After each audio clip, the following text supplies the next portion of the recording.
નમસ્તે. આજે આપણે શિક્ષણ આધારિત પ્રશ્નાવલી જોઈશું. Quiz number 5. આની અગાઉના વિડીયો જો તમારે જોવાના બાકી હોય તો એની લિંક તમને ડિસ્ક્રિપ્શનમાં મૂકેલી છે. પ્રશ્ન 1. એનસીટીઈનું ગુજરાતી નામ જણાવો. રાષ્ટ્રીય શિક્ષક પ્રશિક્ષણ સંસ્થા. પ્રશ્ન 2. એનસીટીઈનું મુખ્ય કાર્યાલય ક્યાં આવેલું છે? તો એનસીટીઈનું મુખ્ય કાર્યાલય દિલ્હીમાં આવેલું છે. પ્રશ્ન 3. એનસીટીઈનો મુખ્ય હેતુ જણાવો. તો એનસીટીઈનો મુખ્ય હેતુ દેશમાં શિક્ષક પ્રશિક્ષણ પદ્ધતિમાં એક સૂત્રતા આવે એનો છે. પ્રશ્ન 4. દેશમાં નિયમોનું ઉલ્લંઘન કરતી શિક્ષણ સંસ્થાઓની મંજૂરી રદ કરવાનું કાર્ય કોણ કરે છે? તો એનસીટીઈ. પ્રશ્ન 5. રાષ્ટ્રીય કક્ષાએ શૈક્ષણિક સર્વગ્રાહી સર્વેક્ષણ કોણ હાથ ધરે છે? NUEPA, national university education planning and administration, રાષ્ટ્રીય શૈક્ષણિક આયોજન અને પ્રબંધન સંસ્થા. પ્રશ્ન 6. ડાયેટનું ગુજરાતી નામ જણાવો. જિલ્લા શિક્ષણ અને તાલીમ ભવન, district institute of education and training. પ્રશ્ન 7. જિલ્લા શિક્ષણ અને તાલીમ ભવનની સ્થાપના ક્યારે કરવામાં આવી હતી? તો એની સંસ્થા 1995માં સ્થાપના કરવામાં આવી હતી. પ્રશ્ન 8. ડાયેટ અને સીઆરસીને જોડનારી કડી કોણ ગણાય છે? તો બીઆરસી. પ્રશ્ન 9. શાળા પ્રવેશોત્સવ કાર્યક્રમ ગુજરાત રાજ્યમાં ક્યારથી અમલમાં આવ્યો? 2002-03થી. પ્રશ્ન 10. સીઆરસીમાં કેટલા કિલોમીટરની મર્યાદામાં આવતી શાળાઓનો સમાવેશ થાય છે? જવાબ આવશે 8 કિલોમીટરની મર્યાદામાં. પ્રશ્ન 11. સીઆરસીમાં વધુમાં વધુ કેટલી શાળાઓ અપાય છે? 10થી 12 શાળાઓ. પ્રશ્ન 12. ભારતમાં કયું રાજ્ય કન્યા કેળવણીમાં અગ્રસ્થાને છે? કેરળ. પ્રશ્ન 13. વિદ્યા સહાયક યોજના ક્યારથી અમલમાં મૂકવામાં આવી? વિદ્યા સહાયક યોજના 1998થી અમલમાં મૂકવામાં આવી. પ્રશ્ન 14. એસટીપી વર્ગમાં તાલીમ આપનારને શું કહે છે? તો એસટીપી વર્ગમાં તાલીમ આપનારને બાળ મિત્ર કહે છે. પ્રશ્ન 15. બુનિયાદી શિક્ષણ નૂતન અભિગમ કોને આપ્યો? ગાંધીજીએ. પ્રશ્ન 16. વિકલાંગ ધારો ભારતમાં ક્યારે અમલમાં આવ્યો? 1995માં. પ્રશ્ન 17. એનસીએફનો અમલ ક્યારે કરવામાં આવ્યો? તો એનસીએફનો અમલ 2005માં કરવામાં આવ્યો. પ્રશ્ન 18. જીસીઈઆરટીનું વડું મથક ક્યાં આવેલું છે? તો જીસીઈઆરટીનું વડું મથક ગાંધીનગરમાં આવેલું છે. પ્રશ્ન 19. વિજ્ઞાન પ્રતિભા ખોજ પરીક્ષા કઈ સંસ્થા દ્વારા લેવામાં આવે છે? એનસીઈઆરટી. પ્રશ્ન 20. એજ્યુકેશન શબ્દ કઈ ભાષામાંથી ઉતરી આવ્યો છે? લેટિન ભાષામાંથી. પ્રશ્ન 21. શાળા અને ઘર વચ્ચે કોઈ તફાવત ના હોવો જોઈએ એવો વિચાર કોને આપ્યો? રૂસોએ. પ્રશ્ન 22. ચાઇલ્ડ બિહેવિયર એન્ડ ડેવલપમેન્ટ પુસ્તક કોને લખ્યું હતું? કુપ્પુસ્વામીએ. પ્રશ્ન 23. શાળા સમય દરમિયાન શાળામાં ન આવી શકતા બાળકો માટેની શિક્ષણ વ્યવસ્થા એટલે? તો કે વૈકલ્પિક શાળા કહેવાય. પ્રશ્ન 24. ભારતીય શિક્ષણમાં કયું પંચ મેગ્ના કાર્ટા તરીકે ઓળખવામાં આવે છે? કોઠારી પંચ. પ્રશ્ન 25. શિક્ષણ માનવને આત્મવિશ્વાસુ અને નિઃસ્વાર્થી બનાવે છે. આ વિધાન કોનું છે? તો આ વિધાન ઋગ્વેદનું છે. પ્રશ્ન 26. યુનો દ્વારા બાળકો માટેનું જાહેરનામું ક્યારે બહાર પાડવામાં આવ્યું હતું? યુનો દ્વારા બાળકો માટેનું જાહેરનામું 1959માં બહાર પાડવામાં આવ્યું હતું. પ્રશ્ન 27. વર્તમાન સમયમાં જીવન કૌશલ્ય આધારિત શિક્ષણ પદ્ધતિના હિમાયતી કોણ છે? ડૉક્ટર સ્વરૂપ સંપટ. પ્રશ્ન 28. સમૂહ રમતો ભારતીય બાળકોમાં વિશેષ લોકપ્રિય છે. આ વિધાન કોનું છે? તો આ વિધાન શ્રીમતી ધનમિસ્ત્રીનું છે. પ્રશ્ન 29. નિરંતર શિક્ષણ કાર્યક્રમ એ કયા કાર્યક્રમ પછીનો કાર્યક્રમ છે? સાક્ષરતા પછીનો. પ્રશ્ન 30. રાષ્ટ્રીય સાક્ષરતા મિશનની સ્થાપના ક્યારે થઈ હતી? 1988માં. પ્રશ્ન 31. રાષ્ટ્રીય ઔઢ શિક્ષણ કાર્યક્રમ ભારતમાં ક્યારે અમલમાં આવ્યો હતો? 2 ઓક્ટોબર 1978માં. પ્રશ્ન 32. ગુજરાતમાં સૌપ્રથમ આશ્રમ શાળા ક્યાં શરૂ થઈ હતી? તો ગુજરાતમાં સૌપ્રથમ આશ્રમ શાળા મીરાખડીમાં શરૂ થઈ હતી. મીરાખડી કે આવેલ છે પંચમહાલમાં, 1922માં થઈ હતી. પ્રશ્ન 34, ગુજરાત શૈક્ષણિક ટેકનોલોજી ભવન સંસ્થા ક્યારે સ્વાયત્ત બની? 1990માં. પ્રશ્ન 35, શિક્ષણના ક્રિયાત્મક ઉદ્દેશને પૂર્ણ કરવા માટે પાઠ્યપુસ્તકમાં કોની પર વધારે મહત્ત્વ આપવું જોઈએ? તો ક્રિયાત્મક ઉદ્દેશ કીધો છે, માટે ક્રિયા અને પ્રયોગ પર. પ્રશ્ન 36, જ્ઞાન શક્તિ નામનું સામયિક કઈ સંસ્થા દ્વારા પ્રગટ કરાય છે? SSA. પ્રશ્ન 37, રાજ્ય કક્ષાએ પ્રાથમિક શિક્ષણ વિભાગના વડાને શું કહે છે? પ્રાથમિક શિક્ષણ નિયામક. પ્રશ્ન 38, નેશનલ નોલેજ કમિશનની સ્થાપના કયા વર્ષે કરવામાં આવી હતી? 2005માં. પ્રશ્ન 39, ક્રિયા દ્વારા શિક્ષણનો ખ્યાલ કોને આપ્યો? જ્હોન ડ્યુઈએ. પ્રશ્ન 40, NCTEની સ્થાપના કયા હેતુથી કરવામાં આવી હતી? NCTEની સ્થાપના શિક્ષણ પ્રશિક્ષણના હેતુથી કરવામાં આવી હતી. પ્રશ્ન 41, ડાયેટની મુખ્ય કેટલી પ્રશાખાઓ છે? 7. પાઠ્યપુસ્તક કોને કેન્દ્રમાં રાખીને તૈયાર કરવું જોઈએ? જવાબ આવશે વિદ્યાર્થીને. પ્રશ્ન 43, ડાયસની માહિતી કઈ તારીખની સ્થિતિએ ભરવામાં આવે છે? 30 સપ્ટેમ્બર. પ્રશ્ન 44, કઈ શાખા જિલ્લા માનવ સ્ત્રોતની સહાયથી સાક્ષરતા કાર્યક્રમનું આયોજન કરે છે? DRU.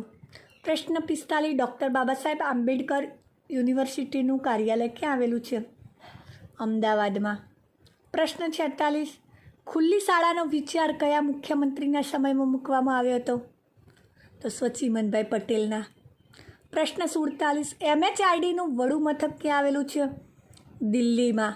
પ્રશ્ન 48, શિક્ષણ બંધારણની કઈ યાદીમાં મૂકવામાં આવ્યું હતું? તો સંયુક્ત યાદીમાં.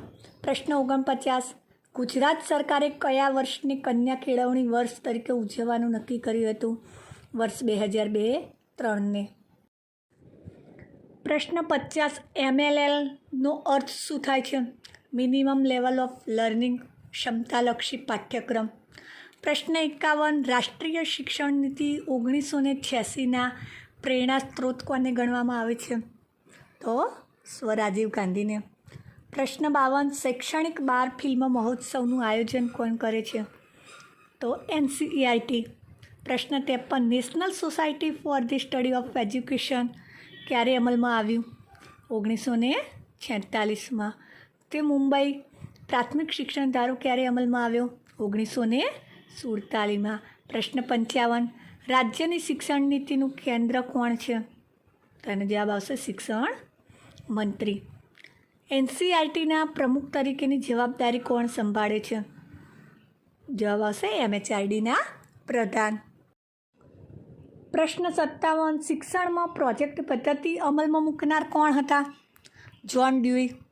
પ્રશ્ન 58, કયા પંચે આપણને મૂલ્યાંકન પદ્ધતિ આપી છે? કોઠારી પંચે. પ્રશ્ન 59, પ્રાથમિક શાળાના શિક્ષકે કઈ પદ્ધતિનો ઉપયોગ ટાળવો જોઈએ? તો પ્રાથમિક શાળામાં પ્રવચન પદ્ધતિનો ઉપયોગ ટાળવો જોઈએ. પ્રશ્ન 60, શિક્ષણ નીતિ તેમજ નવા પ્રવાહના કાર્યનું ઘડતર કરવાનું કાર્ય કોણ કરે છે?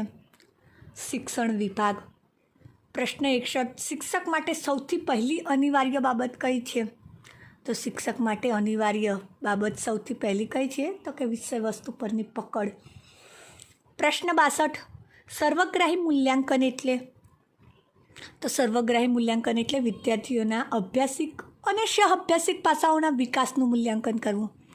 પ્રશ્ન 63, વિદ્યાર્થીની અધવચ્ચેથી અભ્યાસ છોડી દેવાની ઘટનાને શું કહે છે? તો અધવચ્ચેથી અભ્યાસ છોડી દેવાની ઘટનાને અપવ્યય કહે છે. પ્રશ્ન 64, જ્ઞાનાત્મક વિકાસ માટે કઈ બાબત સૌથી વધારે મહત્ત્વની છે? લેખન કૌશલ્ય. પ્રશ્ન 65, અસરકારક અધ્યયન માટે અત્યંત આવશ્યક બાબત કઈ છે? તો અસરકારક અધ્યયન માટે વિદ્યાર્થી અને શિક્ષક વચ્ચેનું પ્રત્યાયન જરૂરી છે. પ્રશ્ન 66, સૌ પ્રથમવાર કાર્યાનુભવનો ખ્યાલ કયા પંચે આપ્યો હતો? કોઠારી પંચે. પ્રશ્ન 67, રાષ્ટ્રીય શિક્ષણ નીતિ 1986નું સૂત્ર શું હતું? તો રાષ્ટ્રીય શિક્ષણ નીતિ 1986નું સૂત્ર હતું કરના હે નિર્માણ. પ્રશ્ન 68, બુનિયાદી શિક્ષણના પ્રણેતા કોણ હતા? બુનિયાદી શિક્ષણના પ્રણેતા હતા ગાંધીજી. બુનિયાદી શિક્ષણ બીજા કયા નામે ઓળખાય છે?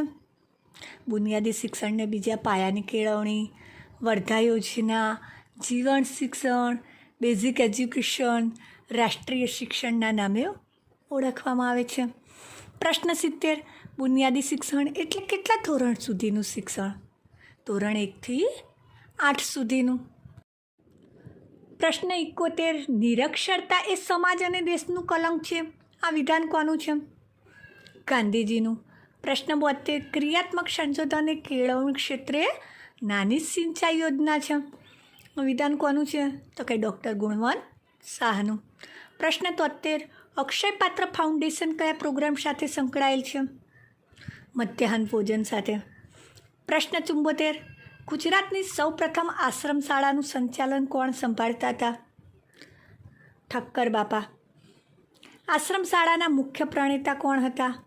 તો આશ્રમ શાળાના મુખ્ય પ્રણેતા ગાંધીજી હતા. વિદ્યાદીપ યોજના કોની યાદમાં ચાલે છે? વિદ્યાદીપ યોજના 26મી જાન્યુઆરી 2001ના રોજ ભૂકંપમાં મૃત્યુ પામેલા બાળકોની યાદમાં. પ્રશ્ન 77, ગંગા જમુના યોજનાનો મુખ્ય ઉદ્દેશ શું હતો? તો ગંગા જમુના યોજનાનો મુખ્ય ઉદ્દેશ અંગ્રેજી ભાષાની જ્ઞાન પ્રાપ્તિનો હતો. પ્રશ્ન 78, સરસ્વતી યાત્રા યોજના બનાવવા પાછળનો હેતુ શું હતો? સરસ્વતી યાત્રા યોજના બનાવવા પાછળનો હેતુ નિરક્ષરોને સાક્ષર કરવા માટેનો હતો. પ્રશ્ન 79, વૈકલ્પિક શિક્ષણ યોજના કોના માટે છે? તો વૈકલ્પિક શિક્ષણ યોજના શાળા પ્રવેશ બાદ શિક્ષણ અધૂરું છોડી દે એમના માટે છે. પ્રશ્ન 80, ઓપરેશન બ્લેકબોર્ડ શું છે? ઓપરેશન બ્લેકબોર્ડ એ પ્રાથમિક શાળાઓને શૈક્ષણિક સાધનો પૂરા પાડી સાધન સંપન્ન બનાવવાની યોજના છે. પ્રશ્ન 81, તાલુકા કક્ષાએ KGBVનું સંચાલન કોના દ્વારા થાય છે? તો તાલુકા કક્ષાએ KGBVનું સંચાલન BRC દ્વારા થાય છે. પ્રશ્ન 82, જિલ્લા કક્ષાએ KGBVનું સંચાલન કોના દ્વારા થાય છે? તો જિલ્લા કક્ષાએ KGBVનું સંચાલન DPEO દ્વારા થાય છે. પ્રશ્ન 83, મોડલ શાળાઓ કોના દ્વારા શરૂ કરવામાં આવી છે? તો મોડલ શાળાઓ ભારતના MHRD વિભાગ દ્વારા શરૂ કરવામાં આવી છે. ગુજરાતમાં KGBVની શરૂઆત ક્યારથી થઈ? ગુજરાતમાં KGBVની શરૂઆત 2014થી થઈ. પ્રશ્ન 85, વિદ્યાર્થીને કોઈ વિષયમાં રહી ગયેલી કચાશ કઈ કસોટીથી જાણી શકાય છે? નિદાન કસોટીથી. પ્રશ્ન 86, શિક્ષકે આપેલા ઉદાહરણ પરથી સિદ્ધાંત કે નિયમની તારવણી આ પદ્ધતિ કયા નામે ઓળખાય છે?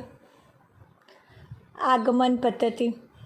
પ્રશ્ન 87, સૂક્ષ્મ શિક્ષણ પ્રયુક્તિ શું છે? શિક્ષણની એક પદ્ધતિ છે. પ્રશ્ન 88, 20મી સદીને બાળકોની સદી કોને કહી છે? એડલરે. પ્રશ્ન 89, મ્યુનિસિપલ કોર્પોરેશનમાં શિક્ષણ માટે જવાબદાર વ્યક્તિ તરીકે કોણ ગણાય છે? Municipal commissioner. પ્રશ્ન 90, જિલ્લા સ્તરે પ્રાથમિક શિક્ષણના વિકાસ માટે કોણ જવાબદાર છે? DDO. પ્રશ્ન 91, જિલ્લા કક્ષાએ પ્રાથમિક શિક્ષણનું માળખું કેવું હોય છે? ત્રિસ્તરીય. 92, શિક્ષણ ખાતાના વડા તરીકે કોણ હોય છે? શિક્ષણ નિયામક.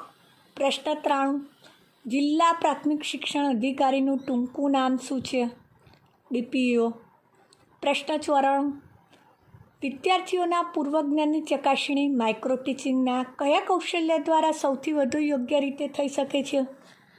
પ્રશ્નોત્તરી દ્વારા. પ્રશ્ન 95, પ્રાથમિક શિક્ષણ કઈ ભાષામાં આપવું જોઈએ? તો મારા મંતવ્ય મુજબ પ્રાથમિક શિક્ષણ માતૃભાષામાં આપવું જોઈએ. પ્રશ્ન 96, શિક્ષક સજ્જતા માટે સૌથી વધુ અનિવાર્ય ઘટક કયો છે? તો શિક્ષક સજ્જતા માટે સૌથી વધુ અનિવાર્ય ઘટક વિષય વસ્તુ પરનું પ્રભુત્વ છે. 97 બાળક અને શિક્ષકની આત્મીયતા માટે શું જરૂરી છે? તો બાળક અને શિક્ષકની આત્મીયતા માટે સહભાગીદારી જરૂરી છે. પ્રશ્ન 98 હાલના પાઠ્યપુસ્તકો કોને અનુલક્ષીને તૈયાર કરવામાં આવે છે? વિદ્યાર્થીને. પ્રશ્ન 99 હું કદી શીખવતો નથી, હું એવા સંજોગો પેદા કરું છું જેમાં વિદ્યાર્થીઓ શીખે. આ વિધાન કોને કહ્યું હતું? એરિસ્ટોટલે. પ્રશ્ન 100 કેટલા ટકાથી ઓછી સાક્ષરતાવાળા વિસ્તારોમાં કન્યા કેળવણી સ્તર સુધરે તે માટે પ્રયત્નો થઈ રહ્યા છે? તો 25% થી ઓછી સાક્ષરતાવાળા વિસ્તારોમાં.